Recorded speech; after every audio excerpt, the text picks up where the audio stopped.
Hello everyone, here we are on our feature wall graphic mockup. As I did on the napkin, I just did the path to start things off. I also eliminated the hanging lights, so you're welcome to include those or you can delete them. It's up to you guys.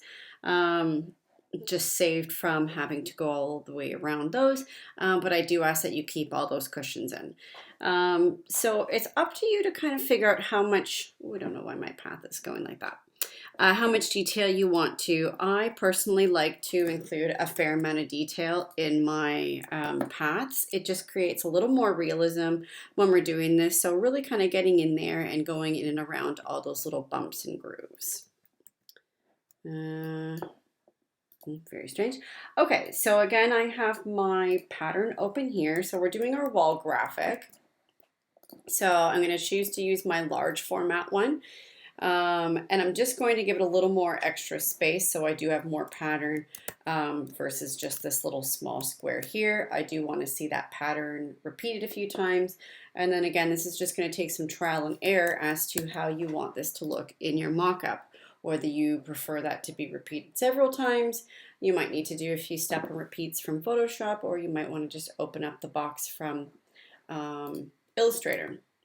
So I'm going to go ahead again, always a smart object to get things going. That pastes in as the artboard size, so I'm just going to let it sit or go in there like that. And then I'm going to Command T.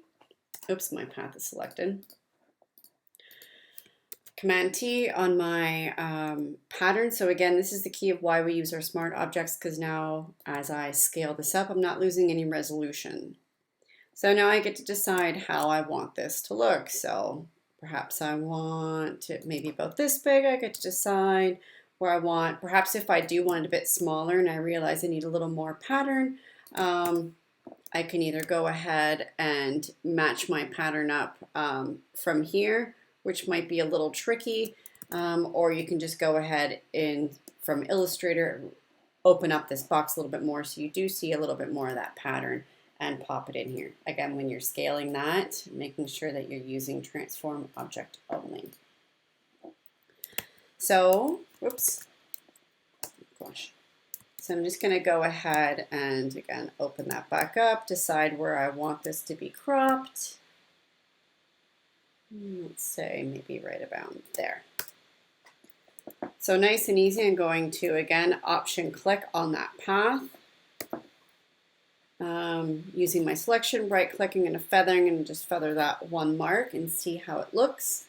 And then I'm going to go ahead and apply my mask and see how it is. So the nice, quick, easy way, adding that multiply, and we get a little realistic look. We get that brick pattern coming through. We get all the shadows getting applied to all of those patterns. And it looks pretty real. So you can go ahead and maybe, you know, adjusting the opacity a little bit, maybe dropping that down a tiny bit. You can also maybe give that a bit of a blur. Sometimes I find adding a little tiny bit of blur when you're putting a vector into your mock-up gives a little bit of realism. So just for the purpose of today, I'm just going to leave that as is, but I'm going to do another version for you if, say, we want this to be a colored background. So I'm just going to go ahead and just create a duplicate. I'm going to rasterize this layer. And I'm going to go ahead and add a new layer. I'm going to use this path because it's nice and easy. Again, I'm going to feather one, and I'm going to color that in to be black. So this is where I say, okay, I want to have a black wall, and then I want my pattern on top. Got my multiply on so it's not showing up.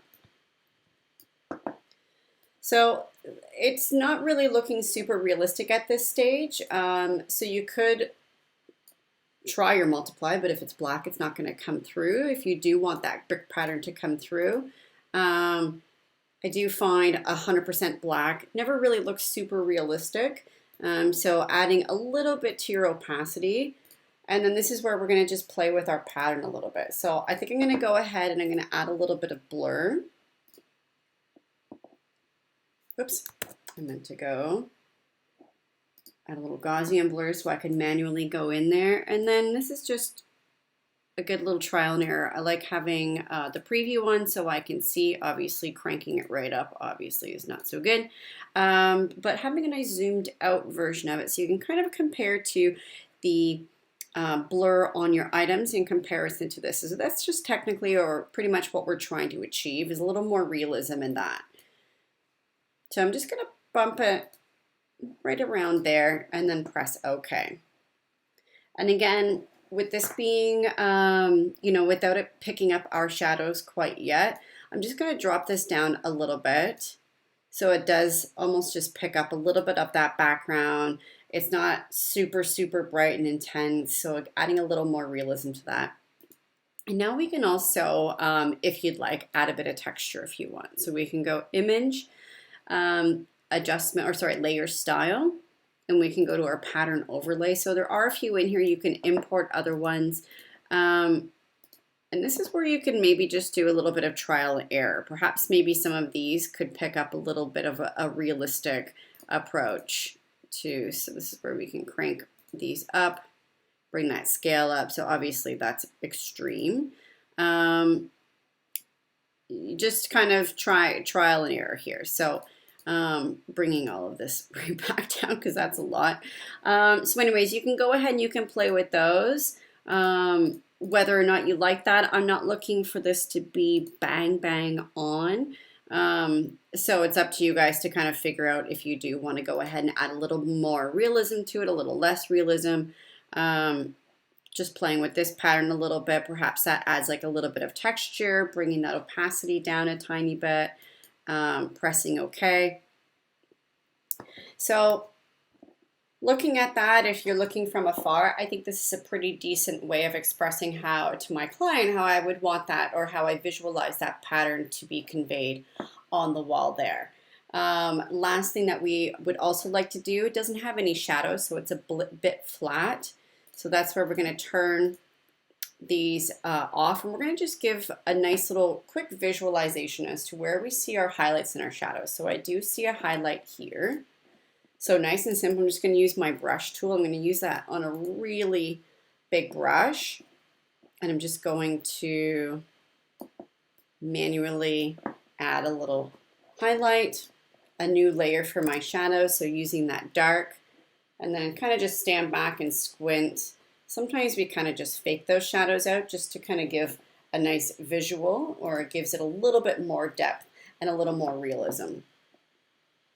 So we'll turn those suckers back on. Obviously, I'm not going to leave them as is. This is where we get to play with our overlays here. Perhaps we don't want multiply on our whites for our blacks.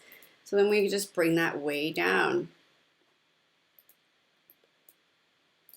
So this is obviously a super duper quick version of that.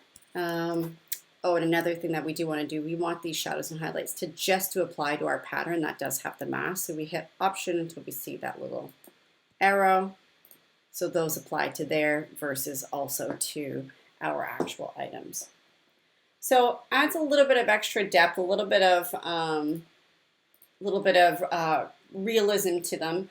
So again, at this stage of the game, in this instance, I think this is looking fairly decent.